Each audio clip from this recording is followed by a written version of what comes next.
Hi, here's Etienne. I want to briefly outline a little bit the value of the Scholar Growth Survey that we have, which is also part of the monitoring and evaluation efforts that we're having. And with the example of Django International, I want to show you maybe how valuable this can be and explain a little bit why we're doing it. So it all started with a session that we had in the first SINA summit where we together defined what are the indicators, the skills needed for successful social entrepreneurs, and also what the SINA model does really, really well. And we came up in total with the collective group to 15 indicators.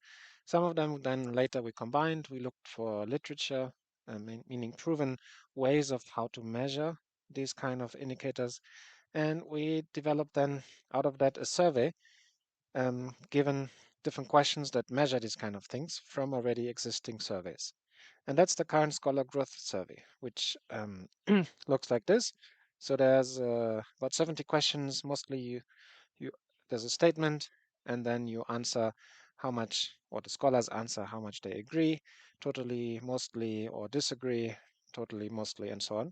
And that gives us in the end a score. So ideally, it would be done online because then from the Google survey, we would get to an Excel. Looks like this, for example. So all the scores are here. And then it actually takes a lot of effort if you would do it by hand to get the results. Now, for this first person here, Joseline, for example, now she agrees and disagrees and this and this and this and this and that.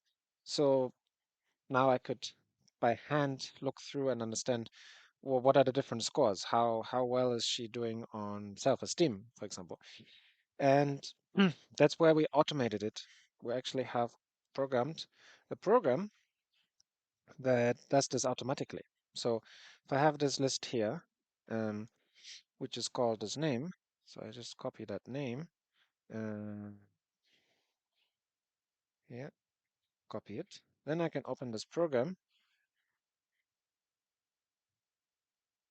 and copy here the name of the file and give a name for the kind of the scoring file. So let's put score, and then it does it automatically. Now I have to refresh here. Or maybe I can just go back to the folder. And I have the score file here. So now, if I open this, I get all the results automatically scored. So I'll make it a little bit bigger. So now I have Jocelyn, not so much more again on just each question, but on the control cohort, meaning how well did she pay attention to all the questions? There was a few test questions inside to make sure that people are not just randomly filling out at some point, but they're still paying attention. So if 5 means perfect, no problem. 4 and above is still good.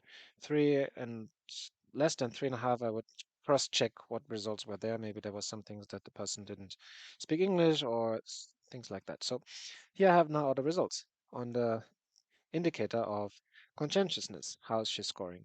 And on thinking and planning and positivity and so on. So I get all the results here, which now I have scores that I can use or compare, because that's what we want to do in the end.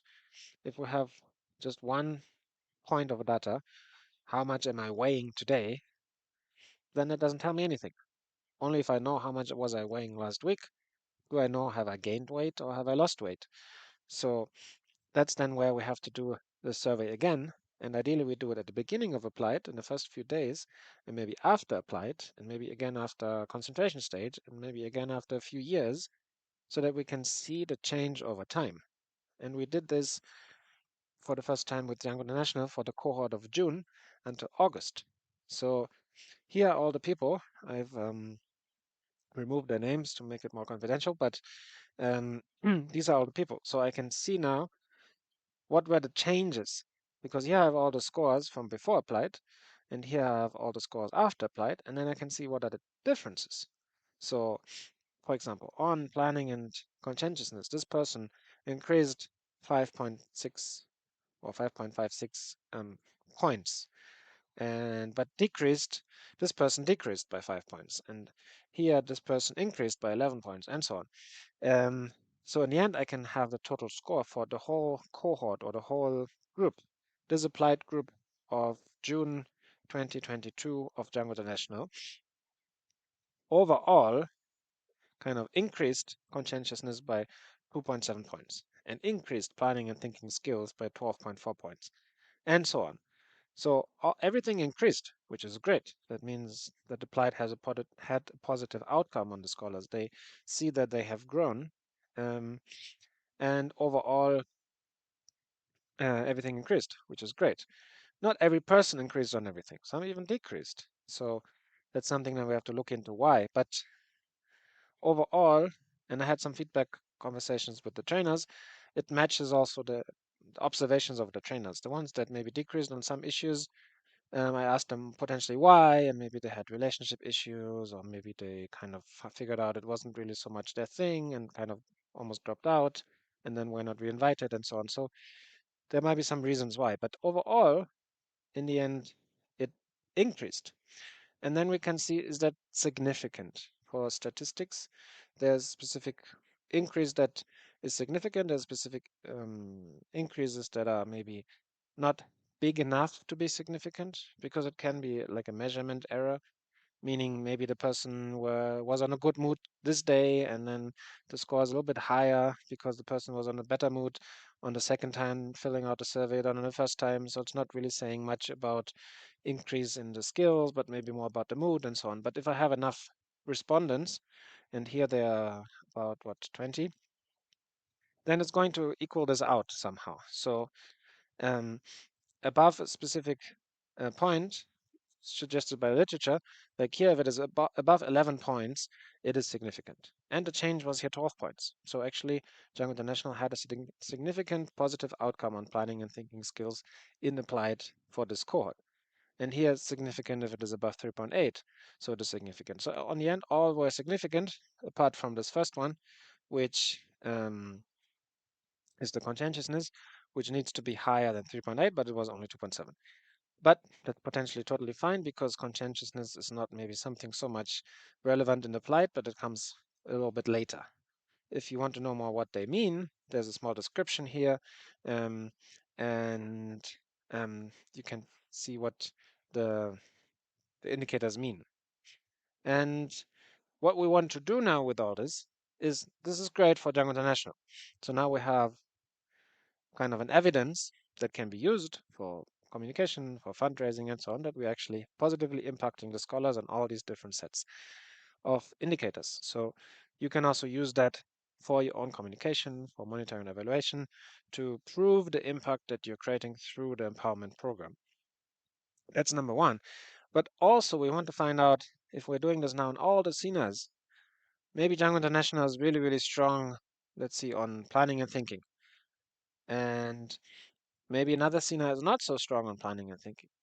And we can find out, what is Django International doing on planning and thinking that others are not doing. So kind of assessing best practices. And through that, then we can develop trainings or support systems that maybe Django International can train another SINA on planning and thinking methodologies. What are they doing? The tools, the sessions, the resources they provide to the scholars, that they increase by this so much. So we can really collectively improve the SINA model through finding out what works and what doesn't. So Django International, maybe in applied, has not been so good in conscientiousness. Maybe there's another SINA community that is really good in applied and conscientiousness. So we want to find out, what do they do that they have this impact, and what can others learn from them? And collectively we improve and improve and improve, and overall become the most impactful we can be. And that's the power of this survey, because it's proving kind of the impact. It's not just observations, but it is more kind of having figures, having hard evidence, having something that we can use to prove. And that's why the survey is there, and this is the power that it can have. And I hope you're going to implement it as well. And if there's any questions, let me know. And for now, I wish you all the best, and bye bye.